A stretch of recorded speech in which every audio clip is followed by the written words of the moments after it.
Welcome everyone. This is the first of 4 sessions. They're going to be sharp and short. They're going to be half an hour each. And they really deal with how we use practical systems thinking to create impact and change. And the first one of these today is around adding systems thinking to your creative toolkit. So let's see if we can get this going. I'm going to start by the first question we're going to ask is really, how do we address problems worthy of our passion and effort? When we talk about the SDGs, we talk about an area with limited resources, with limited capability in terms of where things can exist and where things do exist around the world. We talk about huge, complex problems which are very challenging and intertwined. And we have time frames for these. So what we need to work out to start is, how do we address the problems that are worthy of our time and our effort in low resource environments? And there's a few ways that we can do this. We're talking about innovation here today. So first, what we can do is we can use engineering and project management. And we've seen engineering work on large-scale buildings, which are very difficult, using detailed budgeting, detailed planning, human resource structure, strong compliance structure, activities built on top of each other, and you get to a solution. And that can be really useful for innovations that we really understand very well, that are very well defined.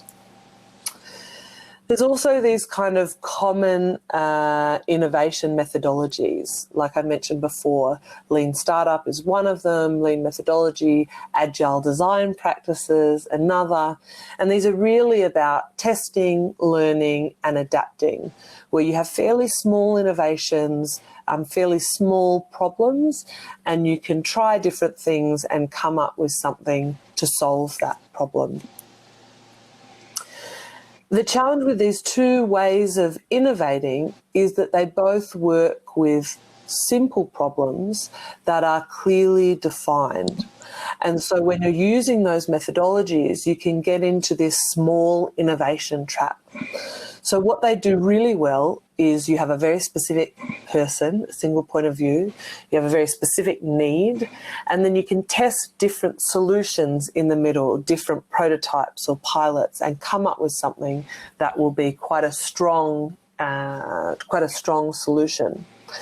And that works for some of our problems, the simpler ones. So if you were looking for at families in Iraq, and you wanted to make a tent that was lighter, that was your clearly defined problem, then you could try having different windows, you could try having a lighter fabric, you could try having various types of fabric on the top, but it's a fairly easily tested solution.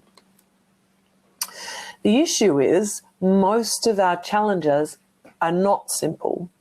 But using some tools, or sometimes we like to pretend a problem is simple because it makes it a lot easier to deal with. But pretending a problem is simple is actually dangerous. And it's dangerous because it doesn't erase the complexity of that problem. And so at best, what we find is when we pretend a problem is simple and we go ahead and implement around that simplicity, our solution fails, or it manages to do a very small part, have very small impact on the problem. But at worst, you can certainly have solutions that create harm. And a good example of this is cash programming with women. So many agencies do cash programming with women by putting cash in the hands of women's groups or individuals, and that allows them to start businesses, spend money on nutrition of their family and various other things. And certainly this seems unambiguously positive, but what we find is when there are cash programs that put money in the hands of women that don't have deep gender assessments, then there can be quite significant incidences of harm to women, gender-based violence. And so there's been some research follow-up specifically around, well, it's not just that we're giving women cash, it's actually that we're changing social dynamics. We're looking at corruption and intimidation and all parts of different cultural aspects that shift when we do that. And so sometimes, while there are short-term benefits, there can also be long-term negative impacts to families and to children as part of families. And so we really need to understand, accept, and work with the complexity of these problems. And the way we can do that is through systems innovation, because we know most of the problems that we work with in the SDGs are more complex. So let's have a look at a system and what systems innovation really means. We know that important real-world problems have more parts and connections. They have more actors, resources, activities, many different parts to them. And if we look at this educational innovation, this is an educational app, we see the typical kind of, you've got the piece of technology and you've got the user as the student.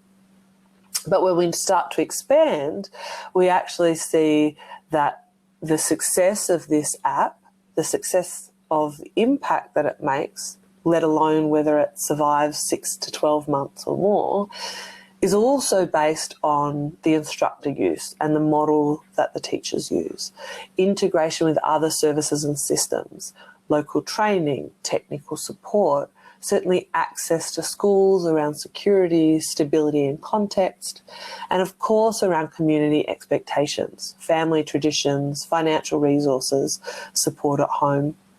And so when we start to uncover some of the challenge or some of the challenge that we're working on, it's not just about that single user, it's not just about their single defined challenge of improving at school, but it's actually about a whole range of interconnected action that we're working with and that we need to succeed within.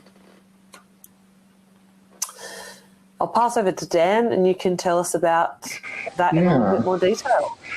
Yeah, it's easy to assume when you see challenges like this that these different types of innovation are somehow interchangeable with one another, or that they're just variations on a theme. But the reality is, each one of these types of creative tools applies to a specific type of challenge and to a specific type of problem that it's well suited for. So the engineering challenges, the engineering innovations are really well suited for challenges that have perhaps lots of complexity, lots of pieces, but are extremely well understood. So if we were to graph that out, that would be that dark bar on the bottom where you have big problems, but they're really well understood, like building a bridge. In contrast, the small, agile, lean startup type innovation techniques are really well designed for something that has greater uncertainty. You don't really know what the answer is, but it has to be fairly small, as Jenny mentioned, focused on a particular user or a particular need. That leaves a big gap in that upper right-hand portion of the grid, which needs to be filled in. Because if you have something that is both complex and a great deal of uncertainty, right now we don't have good techniques in those traditional innovation tools. So Jennifer, we could go to the next screen. This area in the upper right-hand corner, where we have basically large, complex problems and a great deal of uncertainty and unknowns. This is the sweet spot for systems thinking and for systems innovation. And we've called it the messy middle. But it's really a problem area where you have many different actors interacting in different ways. So let's go to the next screen.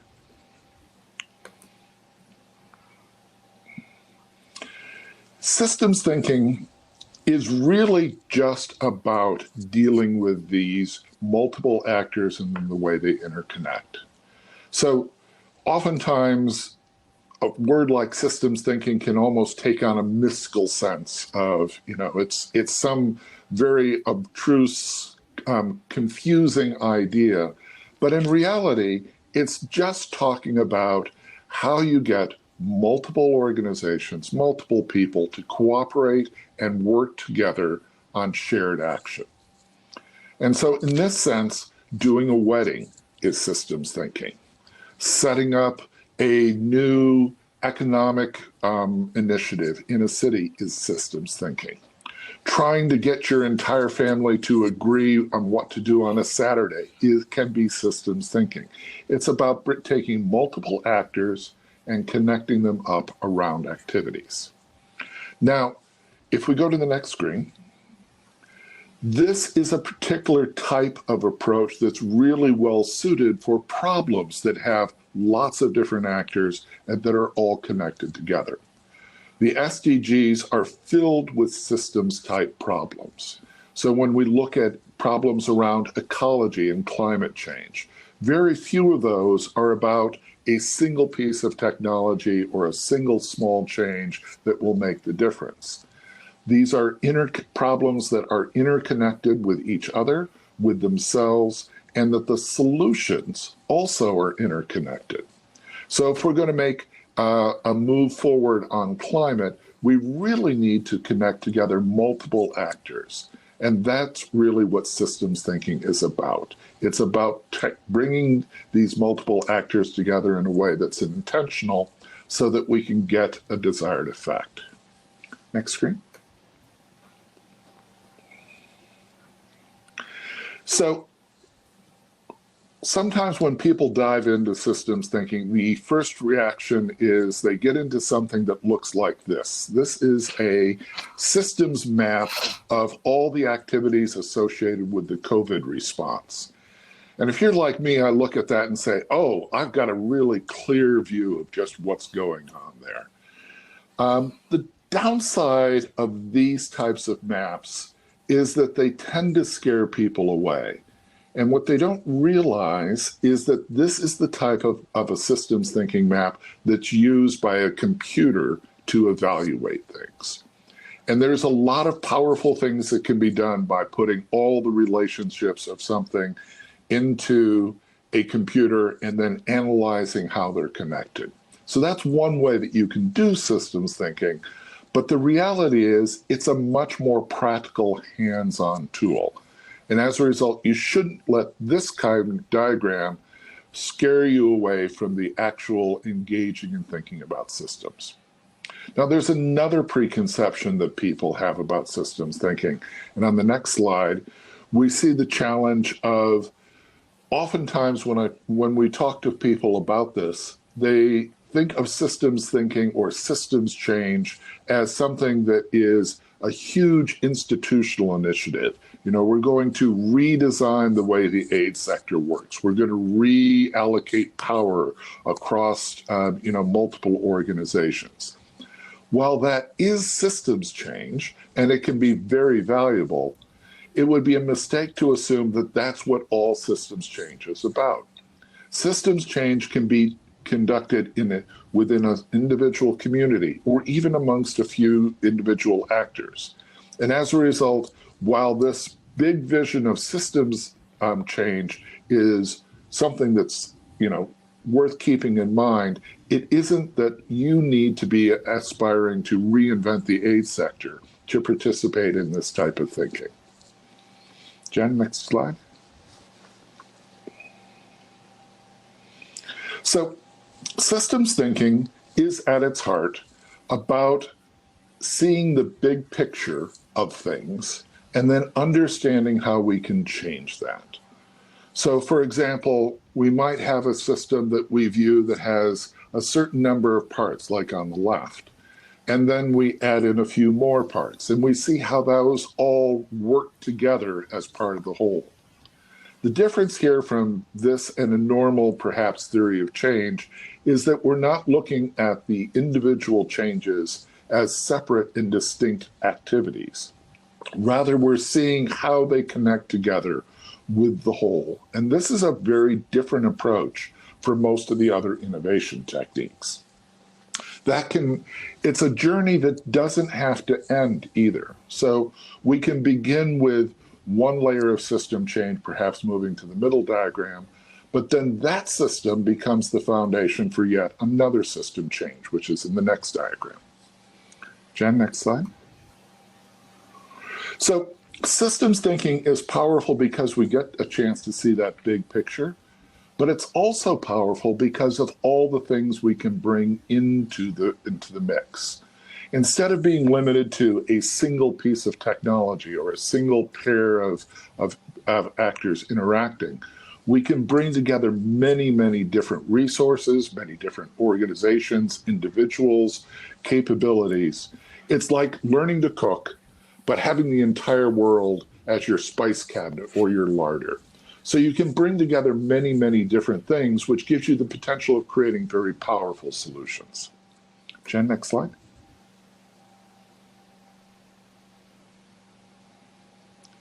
So this creates a somewhat different journey than we're used to seeing with many other types of innovation.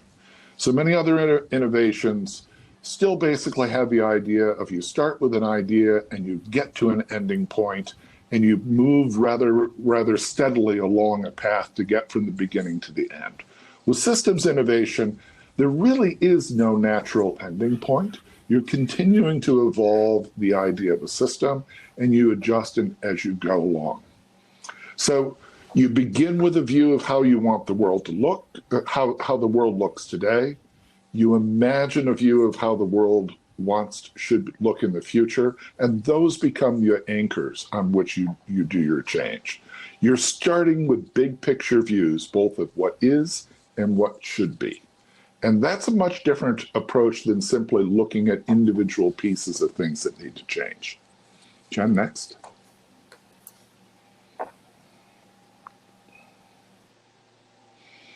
So there are some challenges here. One is that when you're building a system, all the pieces need to be there and all of them need to work together. This is a theme that's going to come up over and over as we go through these sessions. For a system, it's not enough to have one or two pieces in place. All the pieces need to be there so that the interactions can take place. Next slide. And to make matters even more difficult, there is a need to recognize that those pieces are not simply pieces of technology or formal things that are formally controlled. Rather, they're human beings and organizations, and they each have their own motivations and their needs and their own goals. And as a result, the ability to force people into things is basically not there. What you need to do is persuade people to act. Go on ahead, next slide. So when you get all this complexity, all these different parts, the fact that people are people and organizations are organizations, what you need is a different kind of journey.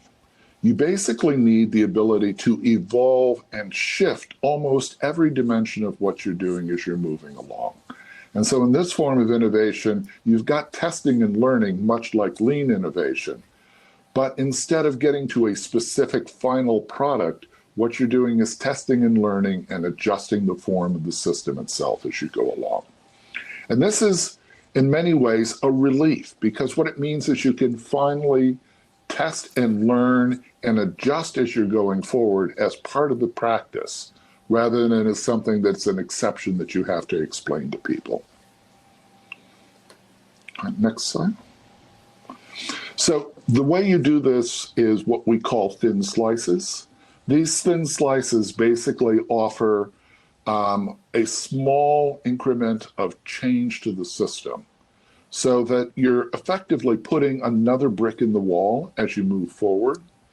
And as you go with each one of these bricks, you're uncovering questions that you need to answer, and you're creating wins. So think of this, instead of I'm building out the product and getting a more and more refined product, instead I'm adding pieces of systems change until the system finally evolves. Next slide. So I like to use the metaphor of a garden to help describe this. So imagine we're going to evolve a city park. You might begin with a path and a tree. So this is our beginning system. It's not a very fancy system, just a path and a tree. So our thin slice might be that we add a bush and a few flowers. So the path and the tree are still there, but we've augmented the system now, and we've got some extra pieces. The next step is we might go along and find that the tree and the flowers are still continuing to grow, so the system evolves even while we're working, and we might take out that bush. We decided that that was a mistake, so we make a bit of a pivot. And we can continue to do this through each of the next stages, adding in more pieces, making adjustments, until we have a much different system than what we began with. Now think about how different this feels from a log frame or from a normal pilot project where you might toss out the results when you're done. This is an evolving system where all the pieces work together and all of the pieces evolve together. And that makes it a very powerful tool.